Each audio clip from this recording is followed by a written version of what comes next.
Instituto Modelo de Cardiología y forma parte de la Cátedra de Cirugía de la Universidad Católica de Córdoba.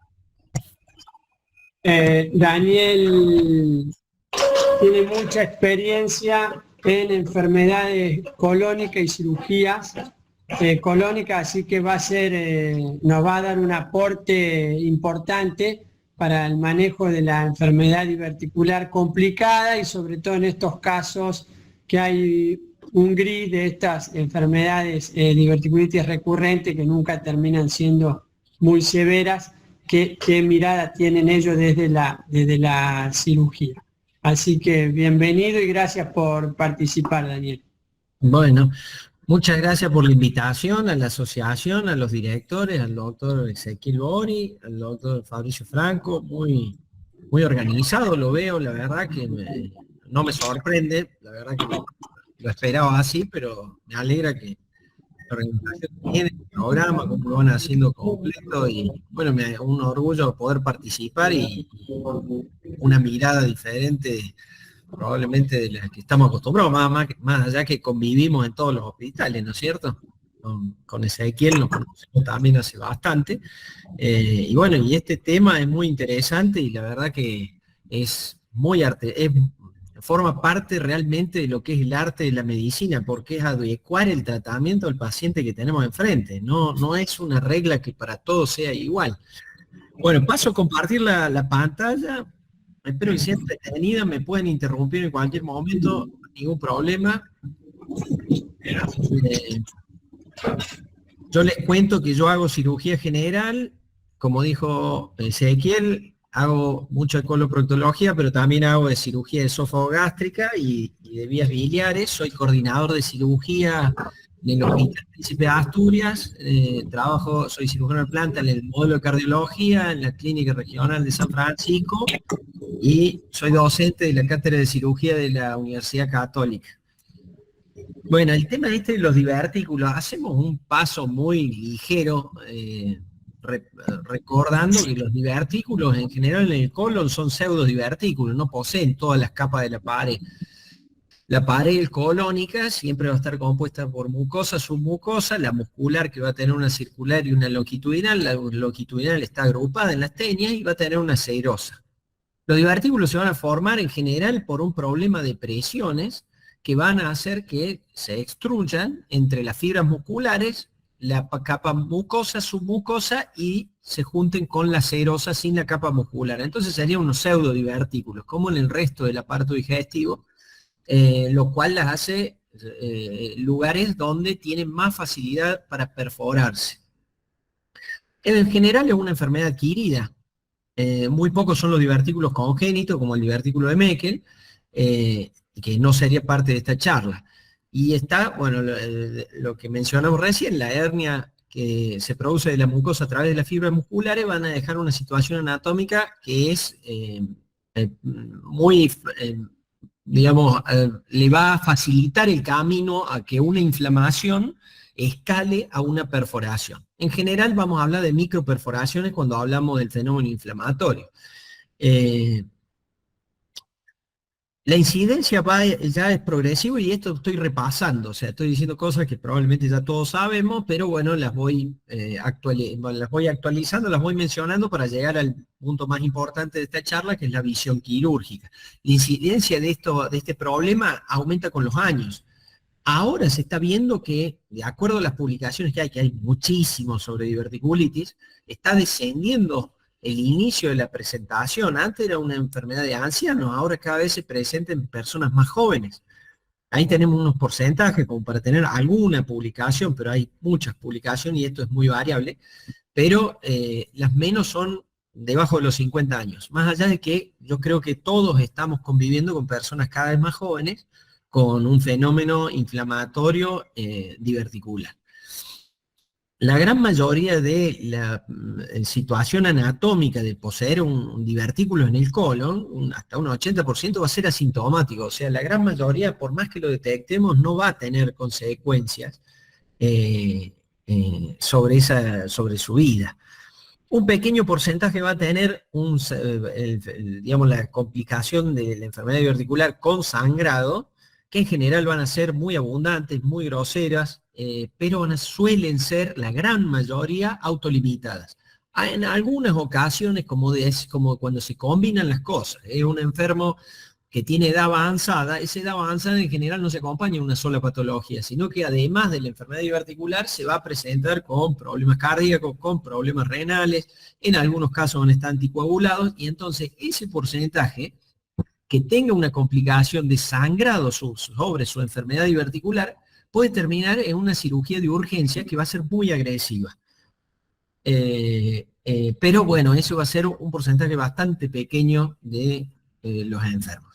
La gran mayoría, ¿cómo se va a complicar? Con una diverticulitis, o sea, con una inflamación, una microperforación de estos divertículos, que ya son una estructura anatómica conformada en el paciente, no es algo que se va a conformar de forma aguda, y se va a microperforar y va a generar una inflamación.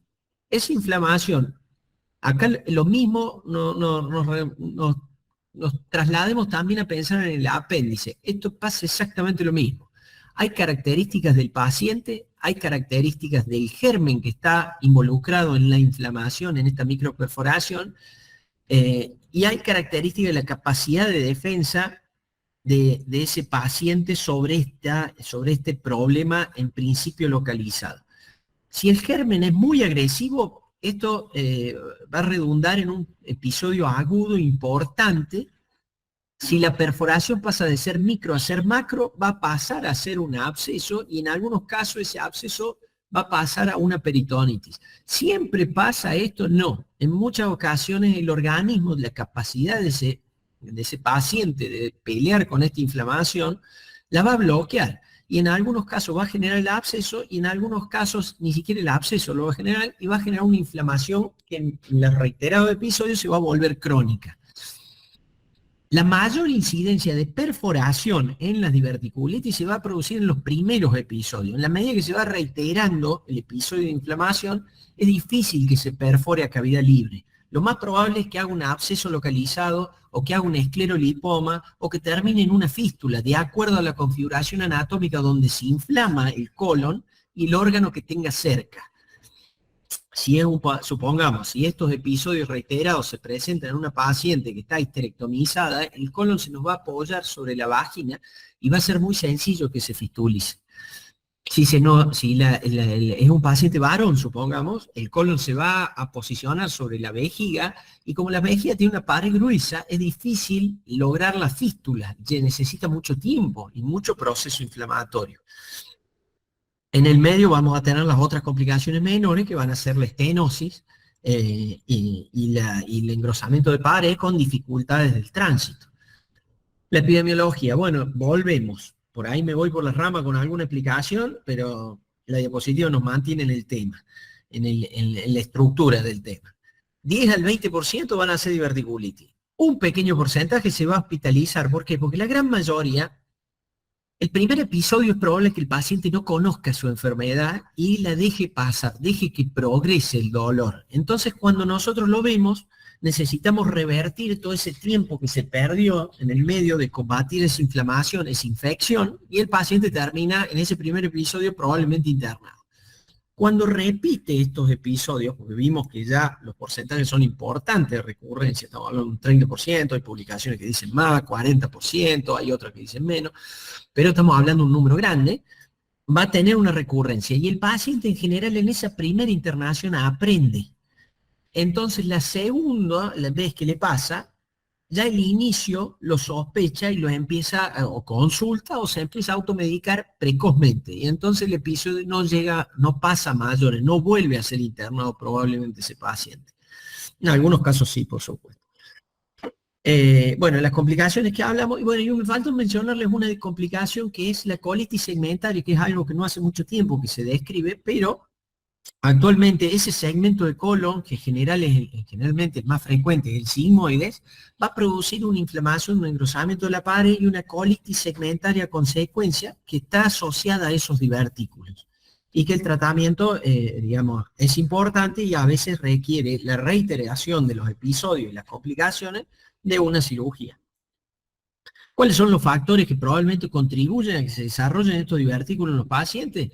Y se habla mucho de la dieta occidental, de la disminución de la fiebre dietética, que es mucho menos frecuente en la enfermedad diverticular, en el África, por ejemplo, que tiene una dieta más rica en fibras.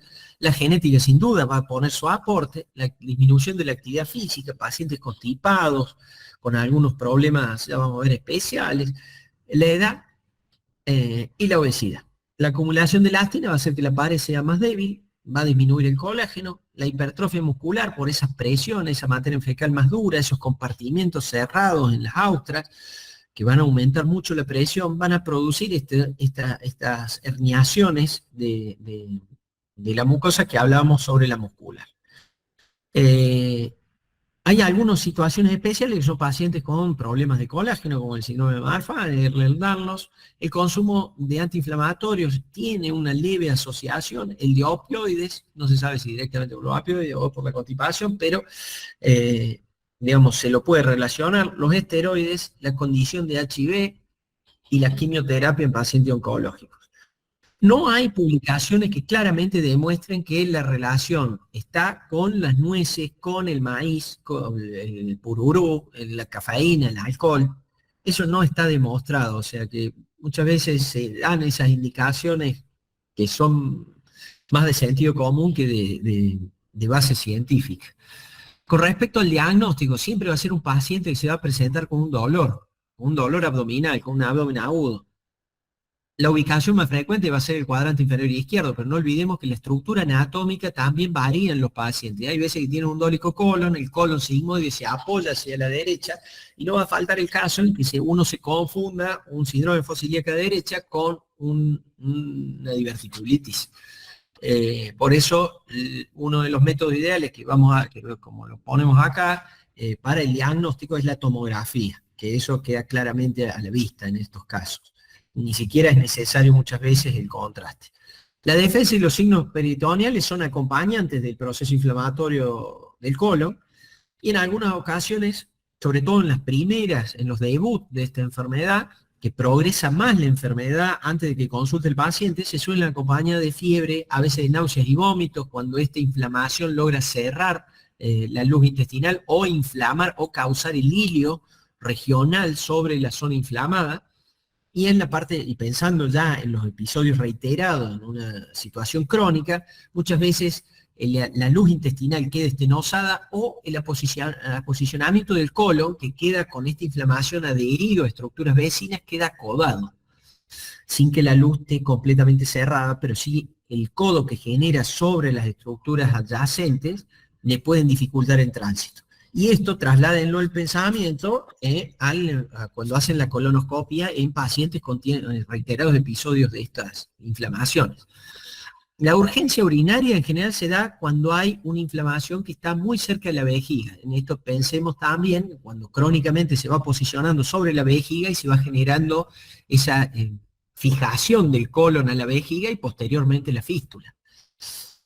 La leucocitosis, como cualquier proceso inflamatorio, se van a dar los reactantes de fase aguda, sube los glóbulos blancos, sube la glucemia, sube la PCR, y la eritrosedimentación en general va a estar baja, a menos que esto sea un proceso crónico, como estos pacientes que tienen 3, 4 episodios en menos de 3 meses, en realidad nunca han resuelto el episodio inflamatorio, sino que ya se ha vuelto crónico. Bueno, y los métodos de imágenes, que les había mencionado, la ecografía es lo que deberíamos tener disponible más sencillo, pero muchas veces por el hilio, por el dolor abdominal, por distintas situaciones, la ecografía no logra identificar el proceso diverticular en el colon. Por eso, en el tiempo hemos visto que lo ideal y el gol estándar para hacer el diagnóstico es la tomografía computada, que nos va a presentar un colon con divertículos, con la complicación que se haya presentado, el engrosamiento de la pared, en algunos casos aire libre, circundante o a la cavidad. Cuando hay una perforación libre, en general se libera mucho aire desde el colon y se va a ubicar en la zona hepática, en la zona esplénica. Vamos a hacer un diagnóstico más sencillo. Y el líquido que está circundante, el enrarecimiento de la grasa, que se le dice que es la inflamación, el secuestro de líquidos en los tejidos blandos circundando el colon, y por supuesto la presencia de divertículos. La localización anatómica en el mundo occidental van a ver publicaciones que siempre a la izquierda. Es muy raro que se presente a la derecha y esto tiene que ver con muchas cosas. Una, el diámetro de la pared del colon, de la luz intestinal en el colon derecho. No tiene nada que ver con el colon izquierdo. El grosor de la pared y las presiones que maneja el colon izquierdo sobre el colon derecho también son completamente diferentes. Y las características de la materia fecal que llega al colon desde el ilion no tiene nada que ver con la materia fecal que está ubicada en la zona izquierda del colon. Entonces, todos esos factores hacen que en nosotros tenga un gran componente adquirido la aparición de los divertículos. En Asia, la diverticulitis en general es más frecuente de derecha.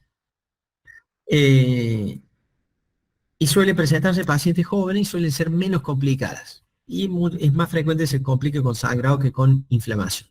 Bueno, el colon por enema no tiene lugar en el diagnóstico de la diverticulitis. Sí se puede hacer para estudiar el colon y para poner en evidencia los divertículos y en algunas situaciones que, por ejemplo, está acodado el colon y no logramos con la colonoscopía hacer un estudio completo, ahí tiene lugar el colon por enema. En el episodio agudo, por supuesto, tenemos el riesgo de complicar la situación, entonces no es la indicación el colon por enema en la diverticulitis aguda. Y en la enfermedad diverticular aguda tampoco tiene lugar la colonoscopía. La colonoscopía debe seguir siempre el episodio agudo, más o menos entre 5 semanas, 6 semanas, sería el tiempo prudencial, no menos de un mes del episodio agudo confirmado, por supuesto. ¿Por qué? Porque muchas veces el proceso agudo va a ocultar una situación neoplásica que puede estar por debajo de esa inflamación y que la tomografía no va a ser capaz de diagnosticarnos. Entonces, superado el episodio agudo, la colonoscopia es el estudio mandatorio, a menos que esté hecha con menos de un año de antigüedad, ¿no es cierto? ¿Cuál va a ser el método entonces ideal para hacer diagnóstico? La tomografía computada. Y ahí es donde nos encontramos con la clasificación de Hinchey, que tiene muchísimos años, en la década del 70, después fue modificada varias veces, pero básicamente tenemos 4 estadios donde nosotros vamos a ver o el flemón, o la colección líquida, o la peritonitis purulenta, o la peritonitis fecal. El tratamiento, ¿dónde está discutido? No vamos a, o sea, el tratamiento del estadio 1 y 2 siempre van a ser, en general, en inicio, casi sí o sí, médicos. Y en la mayoría de las veces lo van a resolver el problema. Si la colección es de menos de 5 centímetros, el tratamiento médico suele tener mucho éxito. A pesar de que haya algunas burbujas alrededor del divertículo perforado complicado o una pequeña colección de menos de 5 centímetros, en general la gran mayoría se van a resolver con tratamiento médico sin una intervención quirúrgica. En la discusión, y el gris viene en el Hinchey 3, donde está la perforación, vemos un poco de líquido libre y vemos ya una peritonitis líquido libre en la cavidad abdominal, que en general va a ser purulenta, no es una perforación abierta con materia fecal dentro del abdomen. Ahí es donde actualmente, con el tratamiento quirúrgico, hay un gris, donde qué es lo mejor que podemos ofrecer. Obviamente, el estadio 4 es claramente quirúrgico y muy agresivo, por eso no hay tanta discusión en ese estadio. Bueno, la modificación de la clasificación, si el absceso es distante o no. Y bueno, pasamos al tratamiento. La gran división de la diverticulitis entonces va a ser si es complicada o no es complicada. ¿Cuál es la que vamos a internar? La que está complicada.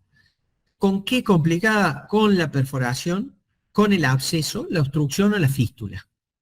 Pero hay situaciones particulares de determinados pacientes que van a hacer que la tomemos como una diverticulitis complicada. Por ejemplo, ¿cuál? Paciente inmunosuprimido, paciente que no puede completar el tratamiento antibiótico por boca, por la circunstancia que fuere. Cuando no podemos manejar el dolor, cuando el paciente es muy añoso y se nos puede descompensar.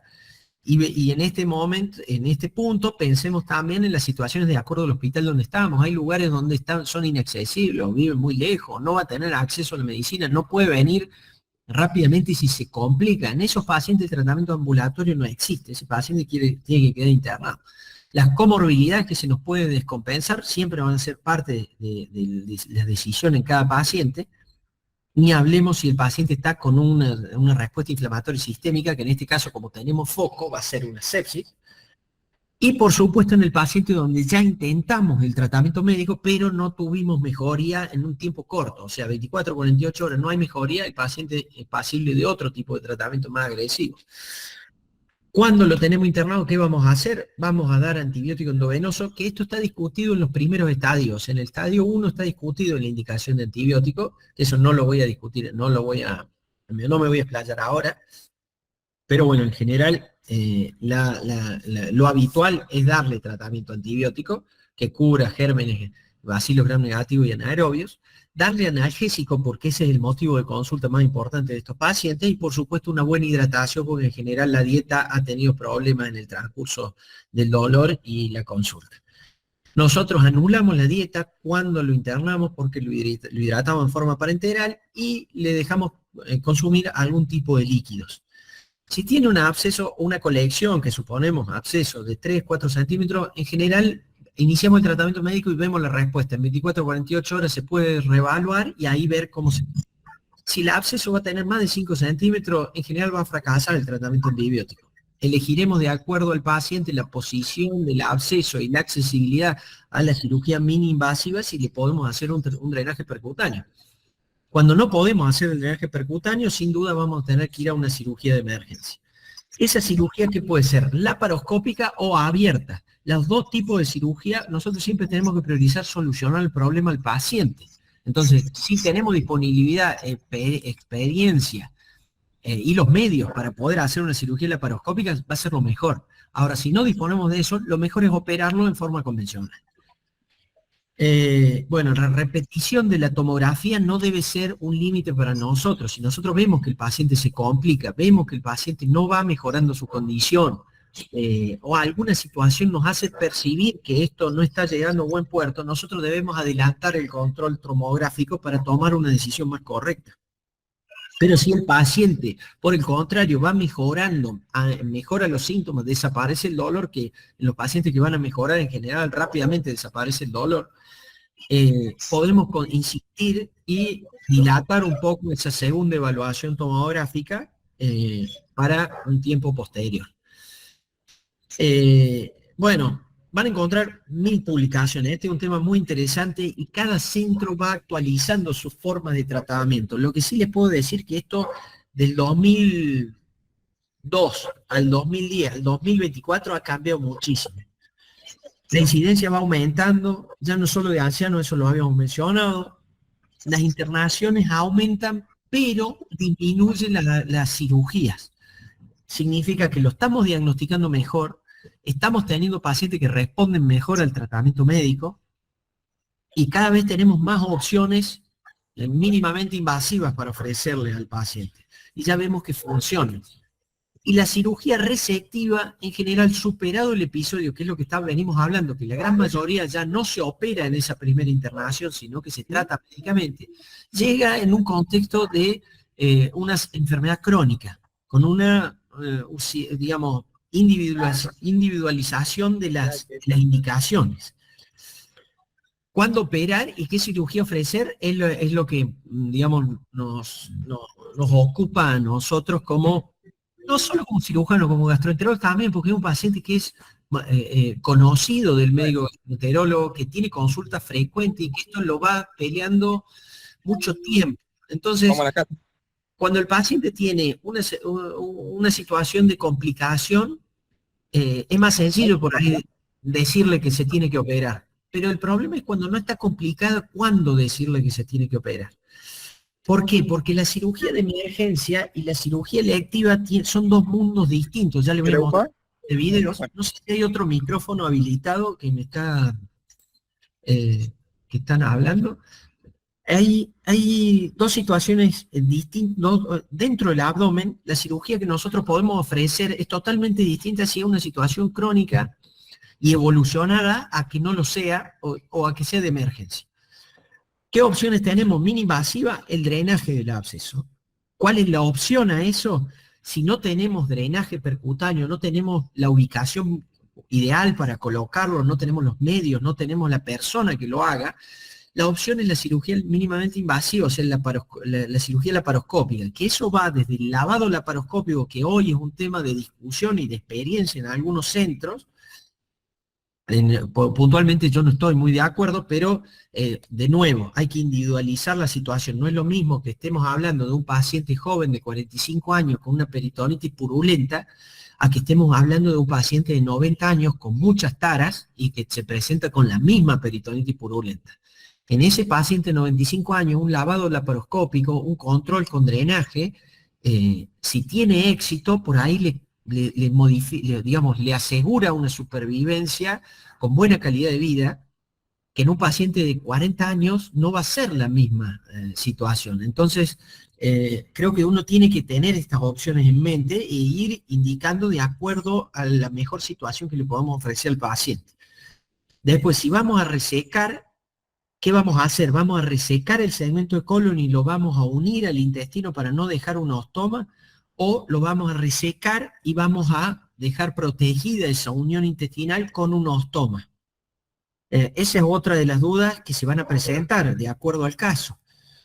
Y la otra es la resección sin la unión intestinal con el ostoma, pero sin reconstruirlos, que después el postoperatorio, digamos, a largo plazo, cuando se recupere la situación, la reconstrucción de una operación de Hartmann es bastante compleja. Entonces, es una situación que es discutible. Por eso, estos grises que se discuten tanto, si hubiera una solución sencilla, probablemente este tema duraría 10 minutos y no sería ni siquiera para una conferencia. Bueno, acá les traigo unas imágenes de cómo se ve en tomografía una colección y cómo se puede drenar accesible en forma sencilla, percutáneo, guiado por tomografía o por ecografía, y la resolución del caso.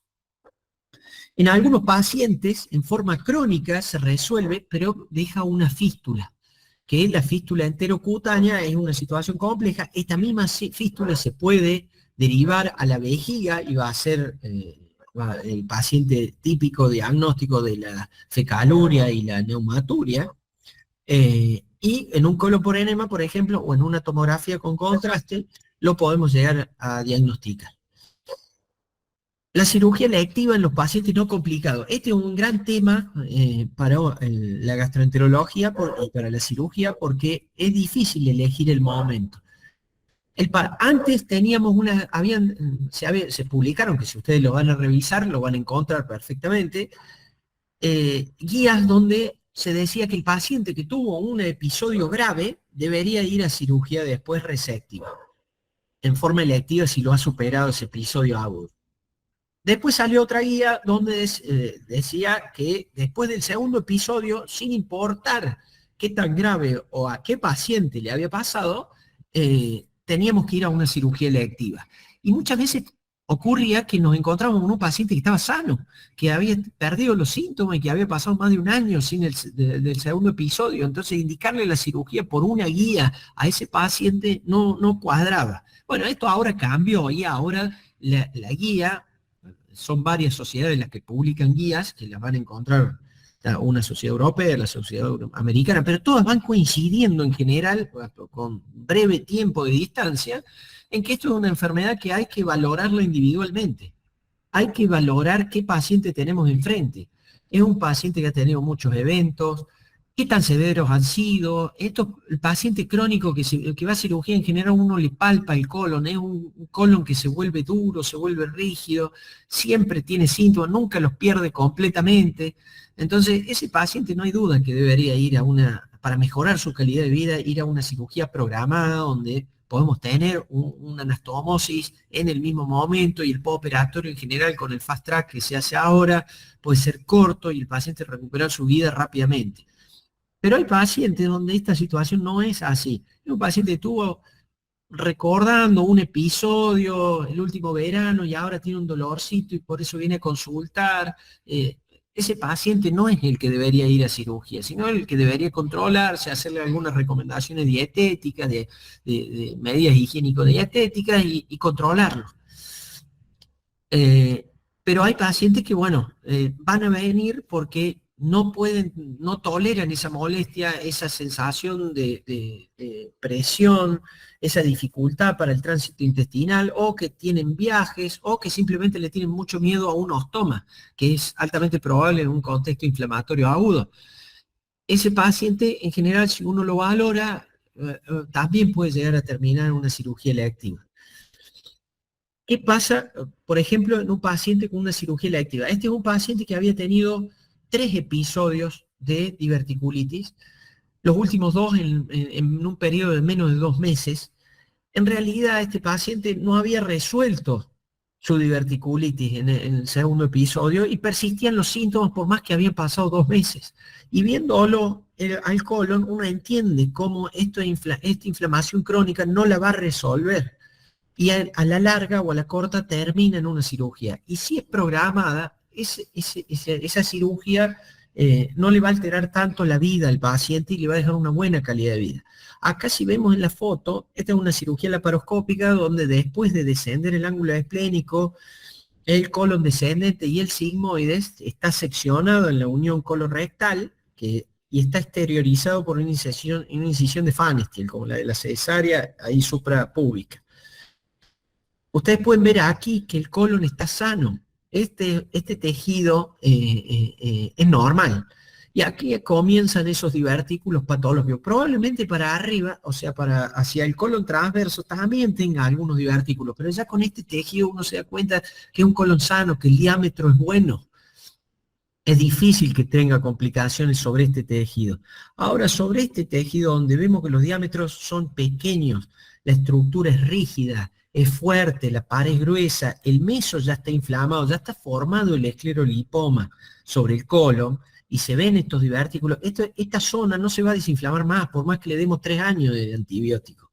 Entonces, este paciente realmente se beneficia, si es joven, no tiene grandes complicaciones sistémicas, de una cirugía programada laparoscópica para volver a la vida normal. Y si es un paciente inmunocomprometido, también. Otro paciente que nos puede llegar y que nos va a obligar a operar es cuando esta inflamación termina en una estenosis. Quería hacer hincapié en el tema de la colonoscopia post-diverticulitis. ¿Por qué? Porque muchas veces tenemos la sorpresa de que hay un tumor que está desencadenando el problema o que por fortuna se diagnostica, a pesar de que no ha tenido directa relación con la diverticulitis, a través de la diverticulitis logramos diagnosticarlo precozmente. Eso pasa. Y en estos pacientes a veces se presenta esto, la neumaturia, la fecaluria, y en una tomografía identificamos el aire en la vejiga. No hay que tratar de no llegar a esta situación, porque la cirugía muchas veces se vuelve muy compleja. En este paciente, por ejemplo, tuvimos que resecar una parte importante de la vejiga que estaba fistulizada, la pared abdominal y el segmento colónico. Eso porque es un paciente joven que tuvo muchos episodios de diverticulitis y no tomaba la decisión de operarse. En esos pacientes no hay que demorarla la cirugía porque le trae consecuencias y complejidad a la intervención y al postoperatorio. Insisto, la decisión tiene que ser individualizada paciente por paciente y poniendo todo en la balanza con una decisión compartida con el enfermo. Acá vemos pacientes con una enfermedad diverticular crónica importante y cómo se posiciona sobre la vejiga y se genera esa fístula que nos puede dar la complicación. Bueno, los pacientes con Hinchey 3 o 4, la perforación libre con peritonitis, siempre hay que intervenirla quirúrgicamente. El tema es cómo lo resolvemos. Si con un lavado peritoneal solamente, hay una forma de diferenciar lo que se promueve en algunos trabajos, que es la prueba neumática. O sea, uno llena la cavidad abdominal de líquido sobre la zona donde uno piensa que está perforado, se hace un enema de aire y se ve fuga. Si se ve la fuga, uno tiene que avanzar sobre ese sector porque está abierto la cavidad de la perforación y a continuación va a tener una peritonitis fecal. Entonces se hace la cirugía resectiva y de acuerdo a las características del tejido en ese momento, se puede hacer o no la unión del recto con el colon remanente y de acuerdo a las características de la situación que uno sospeche, en general termina con un ostoma de protección, ya sea de colon transverso o de ilio. Y en algunos momentos, en algunos pacientes donde uno ve que las características del tejido es muy mala, uno debería hacer la operación de Harman, que es la resección del segmento perforado y el ostoma de colon descendente proximal, que va a ser lo que va a permanecer allí donde varios meses hasta que logremos superar la infección para después poder retransitarla. Y esa retransitación no va a ser una cirugía simple, va a ser una cirugía importante también. La obstrucción intestinal nos obliga a intervenir quirúrgicamente también. La agresividad va a depender del paciente que tengamos enfrente. El fallo del tratamiento médico, por ejemplo, en esa segunda tomografía que hacemos a las 48 horas, porque vemos que no mejora, vemos que el absceso se agrandó, que no se drenó por el drenaje percutáneo que teníamos, que el lavado peritoneal no funcionó, el paciente sigue sintomático, no hay mejoría de su sepsis, de su respuesta inflamatoria, y en pacientes inmunosuprimidos, por supuesto, vamos a tener especial atención porque no nos van a responder con esa inflamación que nos va a poner en alerta en otros pacientes. En este paciente puede no tener esa reacción inflamatoria y estar muy complicado dentro del abdomen. Las operaciones que podemos ofrecer, como para resumirlo, la operación de Harman, la resección y anastomosis con ostoma de protección, ya sea de colon transverso o de ilion, el lavado peritoneal en algunos casos, o la resección con anastomosis, donde en algunos pacientes la podemos lograr en primera instancia. Así es como se ve una operación de Harman: se reseca el segmento afectado, se hace el ostoma proximal y se cierra el recto. ¿Por qué es importante mejor llegar a la cirugía electiva y no a la cirugía de emergencia? Porque la estancia, o sea, todos los parámetros que nosotros vayamos a medir en esos pacientes van a ser peores en la cirugía de emergencia. El riesgo que va a correr ese paciente durante esa internación y durante esa cirugía va a ser peor en una cirugía de emergencia. Su tiempo de internación, la morbilidad, la mortalidad, la incidencia de colostomía, o sea, no poder hacer esa unión intestinal cuando uno va a la cirugía programada, es raro no poder hacerla y necesitar una ostoma. En cambio, en la emergencia es muy frecuente no poder hacerla y es muy frecuente la ostoma. Y cuando llegamos a la cirugía de urgencia, le hacemos la ostoma, superamos la infección, vemos en las publicaciones, que son muchas, no pocas, donde evalúan la reversión de los ostomas por distintas razones, vemos que menos de la mitad van a llegar a una cirugía de retransitación. La gran mayoría o le pasa algo, o tiene complicaciones, no quiere someterse a otra cirugía, ya se acomodó el ostoma, o no quiere sumirse en el riesgo de lo que es una cirugía de esa envergadura nuevamente. Entonces, todo eso uno lo tiene que tener presente cuando toma decisiones sobre estos pacientes, de prolongar las opciones clínicas, médicas, o optar por una cirugía. Tanto para un lado como para el otro. O sea, lo que pasa en la mayoría de nosotros, nos ponemos al lado del paciente y lo vamos decidiendo en conjunto, entre el gastroenterólogo, el cirujano y el paciente. Bueno, resumo datos que son de publicaciones importantes y se van reiterando. El tratamiento no operatorio de un primer ataque, un tercio va a tener un segundo episodio y otro tercio va a tener un tercer episodio. En la medida que se van sucediendo los episodios, hay menos, en general, suelen ser menos severos. ¿Por qué? Porque por un lado el colon se va inflamando y se va posicionando contra otros órganos, o sea, es más difícil lograr una perforación a cavidad libre, y por el otro lado el paciente va aprendiendo a consultar antes. Está demostrado que en alguna época se habló de la rifaximina y la mesalazina que previenen el episodio. Eso no es así.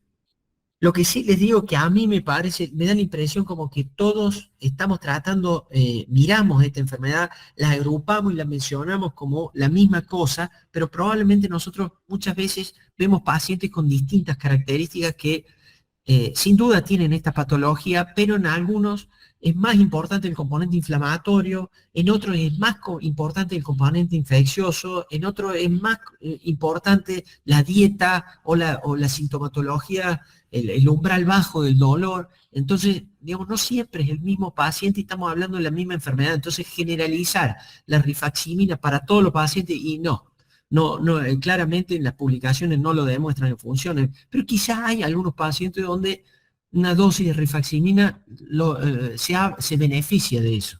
Lo mismo la mesalazina, un antiinflamatorio. Vemos que en inflamaciones crónicas, en algunos pacientes puede llegar a andar. Generalizarlo no tiene sentido porque no es para todos, no es igual. Y la cirugía debe ser individualizada como les mostraba. Bueno, esto es un video, no sé si se alcanza a ver, ¿me pueden confirmar que se vea? Sí, se ve Sí, perfecto. Daniel, se ve perfecto. Bueno, esta es una cirugía, por ejemplo, programada en un paciente donde uno busca el retroperitoneo, libera el colon, o sea, el mesocolon para hacer una sección. Eh, les muestro distintos episodios, cómo uno puede ligar, cortar, todo por videolaparoscopía, los tejidos están sanos, las asas están sanas. Ahí vemos del lado izquierdo cómo el mesocolon se va ligando, se va seccionando la arteria mesentérica inferior. Vamos, el colon izquierdo lo podemos identificar bien, se trabaja con poco sangrado. Eh, Acá vemos cómo lo tenemos, vamos hacia la unión recto-sigmoidea, al promontorio. Ahí vemos cómo vamos seccionando el parito cólico izquierdo. Vean la calidad del tejido, vean qué sano que está. Cuando uno va a una cirugía programada, esto es lo que se encuentra. Y entonces uno termina en una anastomosis sin protección. Vemos cómo se saca el tejido, ahí el mesocolon completo. Se ubica en la posición del paciente, piernas abiertas. En el abdomen se colocan los trócares, una vez que está disecado se hace una pequeña incisión para exteriorizarlo. Esto se hace también para la parte oncológica, todo el mesocolon se extrae con la arteria mesentérica en su origen ligada. Y uno puede hacer la unión con suturas mecánicas. Así es como queda el abdomen después de operado con estos trócares. Esta es la incisión por donde sale. En algunos casos tenemos que hacer un ostoma de protección cuando la anastomosis queda muy baja, pacientes delgados, más obesos. Ahora, cuando nosotros vamos a una cirugía de urgencia, vean la calidad del tejido. Esto se da cuando hay una inflamación crónica, cuando hay un absceso debajo de ese meso. Ven que el sangrado es completamente diferente, el tejido es muy difícil de separar, el tratamiento es complejo.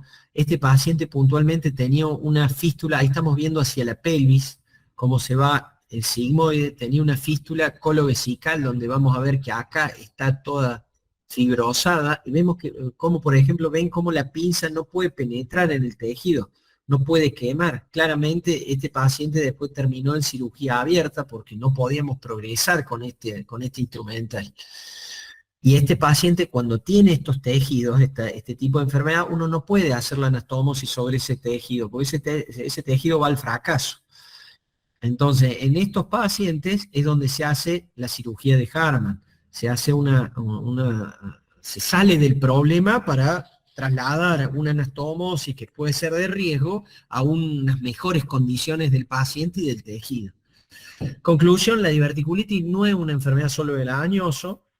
El diagnóstico precoz del episodio es fundamental, es muy importante, y la educación del paciente para identificar estos episodios que se pueden reiterar en muchos de estos pacientes. La progresión de la invasividad en el tratamiento es muy importante porque tenemos opciones para ir progresivamente a algo más invasivo, y la gran mayoría de las veces no va a hacer falta esa invasión tan importante. En seleccionados pacientes que nosotros, yo creo que con el tiempo todos vamos a empezar a reconocer, hay que volverse exhaustivo en el examen del abdomen, en la palpación del colon sigmoides, y nos vamos a ir dando cuenta charlando con el paciente y educándolo, porque él mismo va a regresar con esos episodios agudos y se van a tomar sin duda las mejores decisiones para tener calidad de vida. Y la cirugía electiva, laparoscópica, el centro habitual de la patología, con acuerdo al paciente, creo que es la mejor resolución para estos pacientes crónicos. Pero tengamos presente que es el menor volumen de pacientes el que va a llegar a esta situación. Bueno, muchas gracias, espero no haber dormido mucho con el tiempo. Eh, Espero los comentarios y la pregunta. Bueno, Daniel, perfecto. La verdad que muy claro. eh,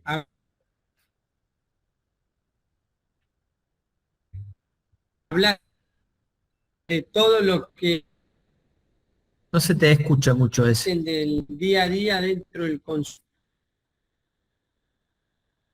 ¿No se me escucha? Se Se escucha entrecorta. entrecortado. Ah, porque ando, a ver si me corro. Bueno, igual te estaba felicitando, perdón. Bueno, te estaba felicitando por la claridad y por los conceptos transmitidos, sobre todo que hacia donde apuntaba la clase. Vamos a ver si los chicos... ¿Dónde la veo la pregunta? La pregunta, Daniel, es que hace uno de los alumnos que tenemos, dice, ¿cuáles serían las indicaciones de cirugía electiva de las diverticulosis? No, sin duda la indicación es la reiteración de episodios agudos. Lo que pasa es que no hay un límite ya. Antes uno decía después del segundo episodio o después de un episodio severo, tenía que ir a cirugía sí o sí, sin importar el paciente, sin importar básicamente nada otra cosa. Con tener 2 episodios ya está la indicación de cirugía. Hoy no es así. Hoy hay que evaluar el paciente. Si uno tiene una enfermedad reiterada, no logra salir de un episodio que ya empieza otro, es un paciente joven, no tiene grandes taras, y bueno, ese paciente es pasible de cirugía porque va a tener una cirugía dentro de todo programada, tranquila, y que porque si estás en un centro habituado a hacer esto, está medido el riesgo. Uno tiene riesgo de fístula, que nosotros lo publicamos, 9% de chance de fístula. Eso existe. Ahora, cuando lo operamos en agudo, el riesgo de fístula es más alto. Entonces uno tiene todo eso en la cabeza cuando ve el paciente para indicarle una cirugía, sabe al riesgo que se está sometiendo. Si uno no lo tiene medido, y bueno, por ahí es más difícil indicar la cirugía porque uno no sabe en qué se está metiendo o cómo le puede ir al paciente, pero esto normalmente está tabulado.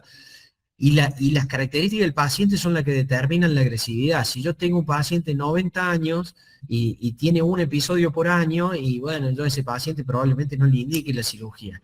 Ahora, si ese mismo paciente de 90 años tuvo un episodio severo, pasó un mes, no mejora, tiene ya otro episodio, y bueno, a veces hay que asumir los riesgos, pero siempre la conversación entre el gastroenterólogo que le hace la endoscopía, que le hace el seguimiento, porque normalmente el cirujano no lo hace eso, el cirujano que lo tiene que operar y el paciente van a tomar una decisión correcta. Perfecto. Estás en mute, Ezequiel. Acá te hacen otra pregunta. ¿Querés leerla, Fabri? Sí, ahí la estoy leyendo. Diverticulitis perforada por clínica, laboratorio y TAC. Apertura de la cavidad líquido reaccional, no pus, absceso en meso de menos de 5 centímetros, sin obstrucción y tejido sano, con el abdomen abierto, ¿se reseca? Por supuesto que se reseca. Digamos, mi opinión, ¿no es cierto? Puede haber otro que a lo mejor no lo haga, pero en ese paciente ya se pasaron todas las barreras, hay que solucionar el problema.